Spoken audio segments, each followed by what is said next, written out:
Está no ar o programa Consultando a Bíblia, um programa de defesa da fé elaborado pelo Centro Apologético Cristão de Pesquisas, CACP. A apresentação: Professor João Flávio Martinez. Coordenação: Professor Paulo Cristiano. Participe com perguntas para o programa. Escreva para o nosso e-mail cacp@cacp.org.br. Tenha sempre informações atualizadas sobre o mundo sectário. Acesse www.cacp.org.br. CACP, fazendo pela verdade o que as seitas fazem pela mentira.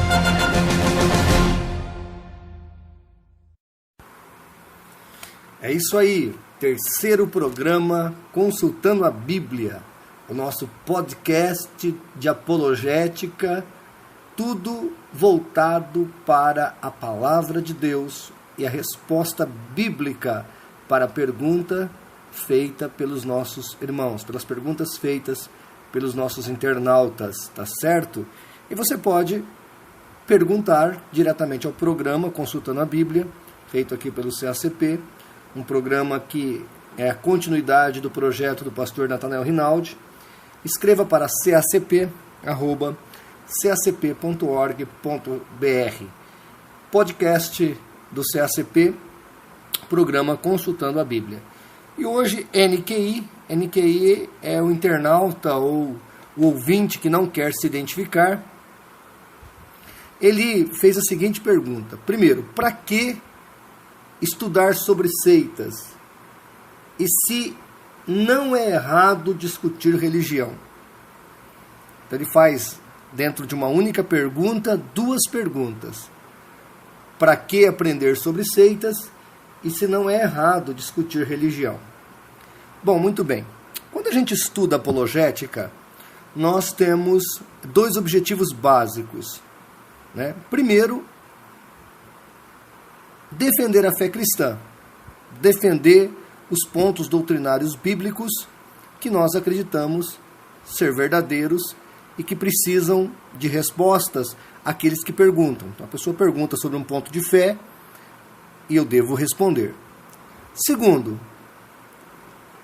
o conhecimento apologético, ele traz facilidades na evangelização da pessoa que está envolvida no mundo sectário.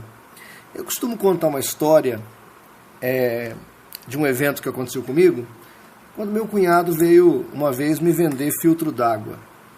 Então ele chegou em mim e disse: olha, eu vim aqui porque eu tenho um filtro d'água muito bom para vender para você e eu gostaria que você comprasse um filtro de mim.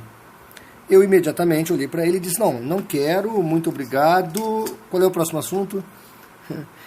E ele falou: não, então me dá um copo d'água.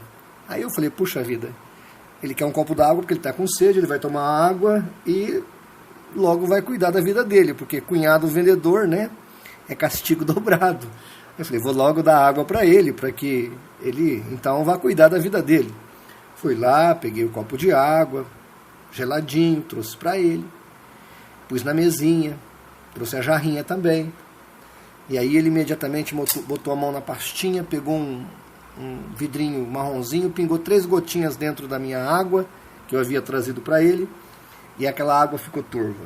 E ele começou falando: olha, a água que você está bebendo tem cloriformes fecais, tem excesso de cloro, essa água produz pedra no rim, produz câncer no estômago, produz problema no esôfago, e foi falando tanta coisa que eu fiquei assustado. Eu falei: meu Deus, então quanto custa esse filtro aí? Esse filtro Y, vamos dar esse nome para o filtro Y. Ele falou R$450, na época custava esse valor. Aí eu falei: não, eu vou comprar então o filtro X, lá na Casa Bahia, que custa 10 de 25, a R$250, eu pago 10 de 25. Aí ele pegou, botou a mão de novo na pastinha, tirou um catálogo. Nesse catálogo estava o produto que eu queria comprar na Casa Bahia, o filtro que eu queria comprar. Aí ele falou: esse aqui que você quer comprar, né? Que custa mais barato que o meu, custa R$250. Só que esse aí, a pedra dele só dura 3 meses, o meu dura 6. a primeira troca é de graça, o teu não é. E esse não filtra tantos por cento, o meu filtra. E ele começou a mostrar como aquele filtro que eu queria comprar na Casas Bahia era inferior ao que ele estava vendendo. Resumo da ópera. Comprei o filtro. Acabei comprando. O que tem a ver isso com apologética? Bem, na hora que nós transmitimos o Evangelho, de certa maneira e de jeito semelhante, nós estamos fazendo algo como fez o meu cunhado. Primeiro, ele veio até mim e mostrou que eu tinha necessidade e carência de ter um filtro de água. Depois ele me mostrou que não podia ser qualquer filtro, tinha que ser aquele filtro que ele estava trazendo para mim. Ou seja, nós precisamos conhecer o Evangelho bem adequadamente e explicar para as pessoas por que elas precisam do Evangelho. E, obviamente, quando essas pessoas retrucarem, não, mas eu creio no Evangelho, eu sou católico, eu sou espírita, eu sou testemunha de Jeová, mórmon, adventista, enfim. Aí você tem que falar, você é dessa religião aqui? Então, mas aqui é assim, assim, assim. E na Bíblia não é assim. Do jeito que o meu cunhado procedeu comigo, é o jeito que nós temos que proceder no processo de evangelização e de discipulado das pessoas. Nós temos que explicar para as pessoas o para que elas precisam conhecer o Evangelho e o porquê elas precisam aceitar o Jesus da Bíblia e não o Jesus das seitas e das religiões que tem por aí. Quando você entende isso, você percebe que esse processo, esse conhecimento, ele gira duas outras engrenagens. A engrenagem da evangelização e a engrenagem da defesa da fé. Então, eu sempre costumo dizer que, concomitantemente com a pregação do Evangelho, a defesa da fé deve ser feita. É concomitante, é ao mesmo tempo.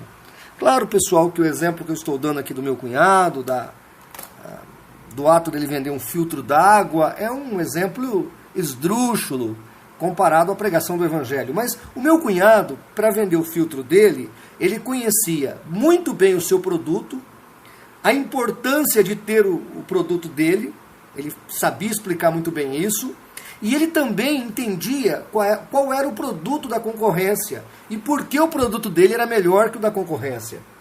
Isso é relevante nós entendermos para termos a concepção que na hora que pregamos o Evangelho, precisamos conhecer bem o Evangelho que estamos pregando e também o Evangelho que está sendo pregado aí fora, contaminado, um Evangelho problemático, um Evangelho deturpado. Bem, eu acho que diante disso, o NQI aí já recebeu a primeira resposta, o para quê de estudar apologética, heresiologia. Agora, a outra questão, e aí eu quero só ler, antes de eu passar para outra questão, só alguns versículos bíblicos. Tito 1,9 fala assim: retendo firme a fiel palavra, que é conforme a doutrina, para que seja piedoso tanto para admoestar com a sã doutrina, como para convencer os contradizentes. 1 de Pedro 3,15 fala assim: antes santificai em vossos corações a Cristo como Senhor, e estáis sempre preparados para responder com mansidão e temor a todo aquele que vos pedir a razão da esperança que há em vós. E aí surge então a segunda pergunta do NQI: mas não é errado discutir religião? As pessoas sempre falam isso, olha, religião não se discute, política não se discute, esporte, futebol não se discute. A gente sempre escuta essa conversa, só que todo momento, quando a gente liga a televisão, o que nós temos ali? A discussão de política o tempo todo e a discussão de futebol o tempo todo. E política, se você votou num candidato e não gostou dele, daí 4 anos você troca de candidato. E futebol ou esporte, se você tem um time e não gosta mais dele, você pode comprar outra camiseta e trocar de time. E por que religião, que é muito mais relevante, já que se você morrer e eu estiver certo, você não terá como trocar de time. Não terá como trocar de candidato. Não terá como mudar de lado, porque a Bíblia é clara, o homem está ordenado a morrer uma só vez, vindo depois disso o juízo, Hebreus 9, 27. Então, discutir religião é uma coisa séria. Deve ser discutido. Quando a gente fala discutir, a palavra discutir é meio satanizada, né? Ela foi destruída, desconstruída. Então discutir não é bom. Não, discutir é bom. Brigar é que é ruim. Brigar não é bom. Brigar não é producente. Discutir é bom. Discutir se deve. Você discute o seu relacionamento com a sua esposa, você discute a convivência no lar com seus filhos, isso é natural. Vamos para a Bíblia. Judas 1, verso 3 diz assim: Amados, procurando eu escrever-vos com toda a diligência acerca da salvação comum, olha bem, ele estava escrevendo com diligência sobre a salvação comum. Aí ele pensa e põe uma vírgula. Tive por necessidade escrever-vos e exortar-vos a batalhar pela fé que uma vez foi dada aos santos. Então, aqui Judas faz uma separação entre o evangelho comum e a sua pregação e a defesa da fé. E a necessidade de batalhar, de defender, de fazer apologética da fé cristã. Então, a Bíblia manda, a Bíblia pede que a fé cristã seja realmente defendida através da pregação do evangelho bíblico e verdadeiro. Nós temos na palavra de Deus que, às vezes, a Bíblia fala claramente, é necessário corrigir e repreender. Paulo fala isso em 2 de Timóteo 4:2. Em Gálatas 2:11, Paulo repreende Pedro na cara, ou seja, Pedro era repreensível e Paulo teve que fazê-lo e assim procedeu. Em Atos 9:29 e Atos 18:28, nós vamos encontrar falsos mestres sendo inquiridos e desmascarados em público pelos apóstolos, pelos servos de Deus. Então, discutir religião não é uma questão menor, é uma questão importante e necessária. E é claro, toda vez que a gente fala nisso, as pessoas falam, mas você não pode julgar. Jesus falou em Mateus capítulo 7, não julgueis para que não sejais julgado. Ora, não tire o texto do contexto. O que Jesus está dizendo em Mateus 7:1 é o julgamento hipócrita, o julgamento mal feito, o julgamento fora dos padrões bíblicos. Esse julgamento não deve ser feito. Os fariseus e os saduceus e os religiosos da época de Jesus eram mestres em fazer falsos julgamentos. E esses falsos julgamentos você não deve fazer. Por exemplo, você não deve julgar a inteligência de uma mulher pela cor do seu cabelo, ou julgar a inteligência de uma pessoa se ela é homem ou mulher, branco, negro, pardo. Isso sim é preconceito infundado. É um preconceito condenado por Jesus. Agora, com relação às questões bíblicas e teológicas, olha no mesmo capítulo de Mateus 7, versículo 15. O próprio Cristo fala, acautelai-vos dos falsos profetas. E ele vai continuar no texto falando que você deve olhar o fruto da árvore desses profetas, para ver se são verdadeiros. Porque a boa árvore produz bom fruto, e a má árvore produz maus frutos. Então, não é errado nós discutirmos os assuntos concernentes à Bíblia e também ver se aquilo está correto ou não de acordo com os padrões bíblicos. Lá em Lucas 7,43, o Senhor Jesus Cristo vai dizer, julgaste bem. João 7,24 diz, julgue segundo a reta justiça. Então o problema de Jesus não é julgar ou não julgar, é julgar adequadamente, é julgar biblicamente, é abrir os parâmetros da palavra de Deus e comparar com o que está acontecendo, como aconteceu lá em Atos com os bereanos. Paulo elogiou os bereanos porque Paulo pregava e eles iam no Velho Testamento conferir. se aquelas profecias eram realmente bíblicas. É assim que nós cristãos devemos agir e proceder no nosso viver cristão. Em 1 Coríntios 10:15, Paulo diz assim, que os que sabem, conhecem as coisas de Deus, sabem bem o julgamento. Olha lá, vamos abrir aí, pega a sua Bíblia, 1 Coríntios, capítulo 10, verso 15. 1 Coríntios 10, verso 15.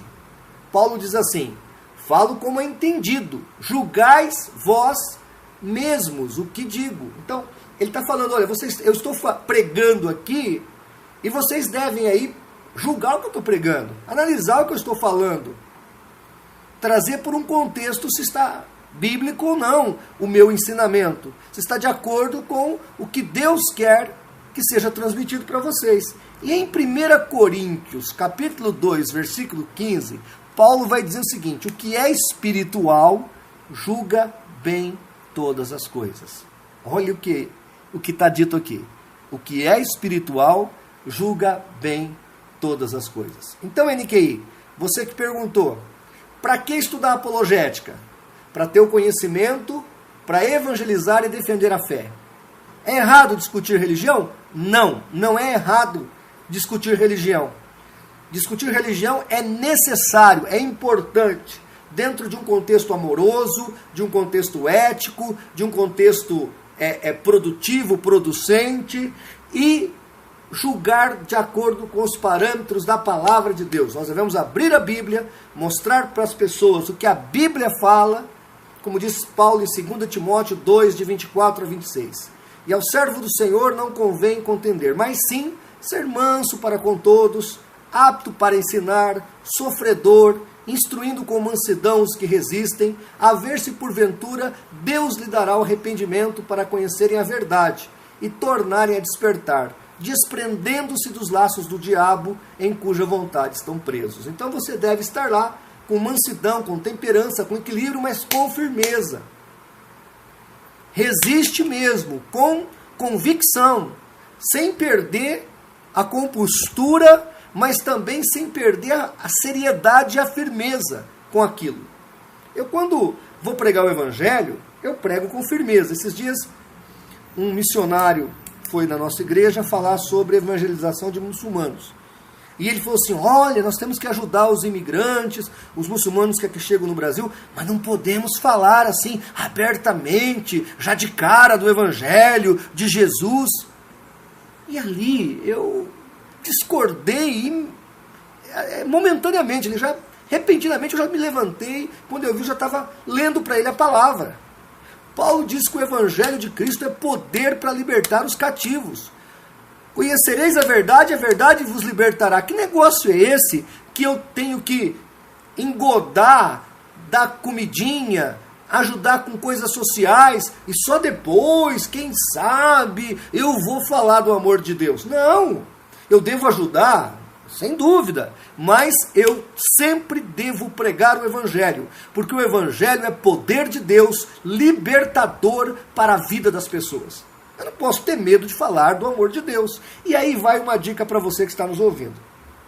As seitas não têm problema em chegar falando o que elas acreditam. Eles não param para pensar se você vai gostar ou não na expressividade de fé deles. Eles chegam e falam, olha, é assim, é assado, é desse jeito. Testemunha de Jeová, Mórmon, Adventista, o próprio espírita kardecista, ele já chega falando. Ele não tem problema em expor o que ele acredita. O muçulmano aqui no Brasil, já debati com o Sheikh Jihad Hassan, já evangelizei muçulmanos, eles chegam falando para você, Alá é o único Deus verdadeiro, o teu Deus é falso, porque o Alcorão fala assim, assim, assim. Agora, por que eu não vou falar a verdade de Deus para essas pessoas?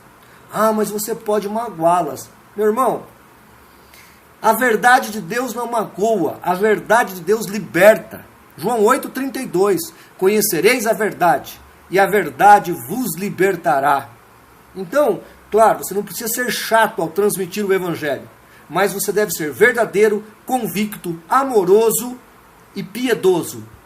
falou desse jeito, com amor, piedade e convicção, quem está te ouvindo vai entender e aceitar o Evangelho de Jesus.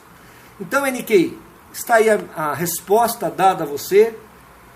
Não é errado discutir religião, é relevante e importante estudar sobre seitas, porque você vive dentro de um contexto onde tem todas essas religiões sociais envolvidas na tua existencialidade, e você tem que conhecer pelo menos as religiões que te cercam, para você ter uma palavra de ânimo, de esperança, para trazer para as pessoas que pedir ou que vier até você para falar da tua convicção de fé. E você deve fazê-lo com amor e com devoção, tá bom? Olha, gente, participe do nosso programa. Nosso programa é feito para você, nosso programa é feito para tirar a sua dúvida, para te ajudar. Programa Consultando a Bíblia. Um programa que nasceu no coração do nosso pastor, Natanael Rinaldi, que partiu no dia 24 de fevereiro de 2016. E nós, com um jeito de homenageá-lo, trazemos esse programa até você e queremos que você desfrute desse programa. É o terceiro programa, com muita alegria, que nós estamos fazendo. As perguntas vão chegando, você pode mandar para cacp@cacp.org.br. Nós vamos ler a sua pergunta. Se você não quiser se identificar, às vezes a pessoa não quer falar o nome, então a gente usa o NQI, não quer se identificar. E se você se identificar também, nós vamos falar só o seu primeiro nome, a Maria, o João, o Pedro. A gente não vai dizer ao fulano, da tal igreja, da tal... Não, a gente só vai citar a sua pergunta, porque o relevante é a sua pergunta, tá bom? Um grande abraço a todos os nossos amados ouvintes. Fique ligado que a qualquer momento o CACP estará trazendo um novo programa, Consultando a Bíblia, para fazer pela verdade o que as seitas fazem pela mentira. Um grande abraço e Deus vos abençoe. CACP, fazendo pela verdade o que as seitas fazem pela mentira.